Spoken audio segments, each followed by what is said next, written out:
I'm Andy Bichlbaum. I'm a member of the Yes Men.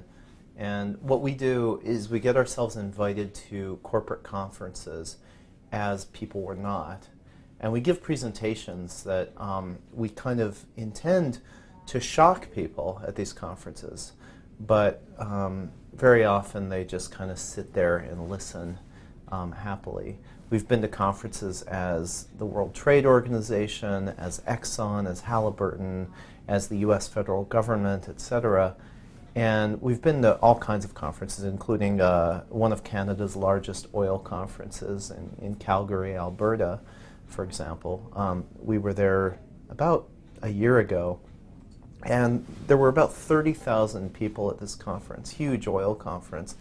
And we decided to go as Exxon. As the price of oil has gone up, or as the price of oil went up, companies started mining oil from the tar sands there. It's an incredibly polluting and environmentally damaging way to get oil. You basically rip up, you strip mine the soil, so the province of Alberta looks like the moon in a lot of parts. And it's about 3 times as polluting as regular oil extraction. It emits about 3 times as much carbon dioxide. So we figured that a company like Exxon, which is actively doing this, must have a plan for what happens when their activities lead to planetary doom, which they could. So we figured they must have a plan for that. And maybe the plan is to turn all the people who die from climate calamities into fuel. I mean, they're a company, they're thinking about the bottom line. They must have, some plan. They're not just going to lead to planetary destruction and not make a buck off it, right? So we go and we get ourselves invited to this conference as Exxon. I'll tell you how in a minute. And we prepare candles that are supposedly made of human flesh, and we put hair in them to make them stink really good. And we go as Exxon to this conference, and we pass out, and there we are. There I am on the podium. People in the audience. There's a bunch of people who've paid like $50 a head for this special lunch they've heavily advertised.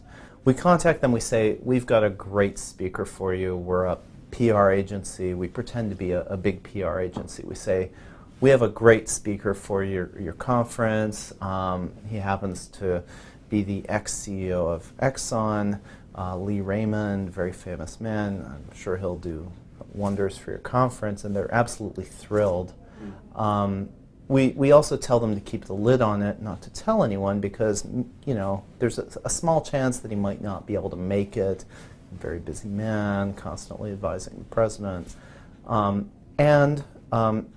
they're very excited, and they print in big, bold letters, this speech will be presented by Lee Raymond. So they actually print it in the program. They say this will be a humongous announcement, big media impact, which is what we've told them.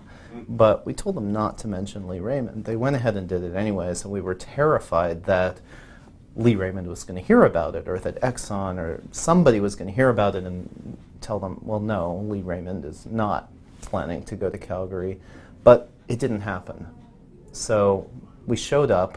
We said, we're really sorry, Lee Raymond has to be with the president. He's got some urgent energy business to attend to. And they said, well, okay, whatever, fine, you're on the program, speak. And so I go up. And and I'm representing the National Petroleum Council. Mike, my colleague, is representing Exxon. And we pass out about 300 candles in the shape of this guy. And they're special candles. They've got a little bit of human hair in them so that they smell very special, very horrible smell to them.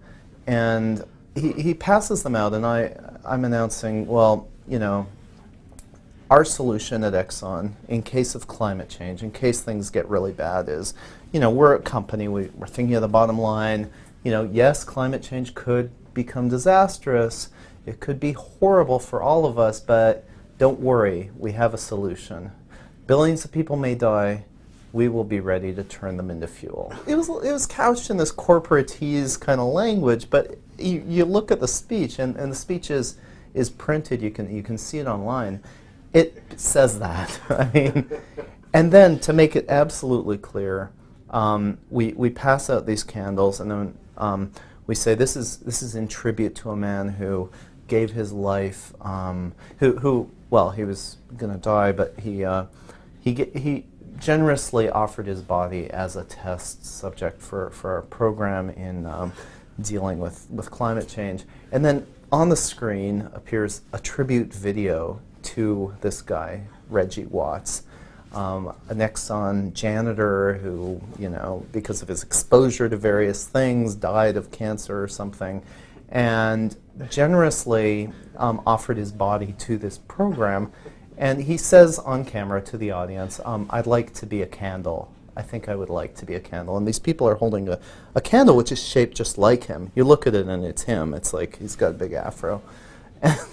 And at that point, there's a predictable reaction. And I get basically hustled from the stage by the giant organizer of the conference. And Mike does as well. And we get taken off stage to this little holding pen by security, and he grills us and says, like, oh my God, you guys are going to jail for so long for this. Absolutely ravenously furious. And then the kind of anticlimax of this story is that then the police arrived, and we told them the story, and they laughed. That was it. They just laughed.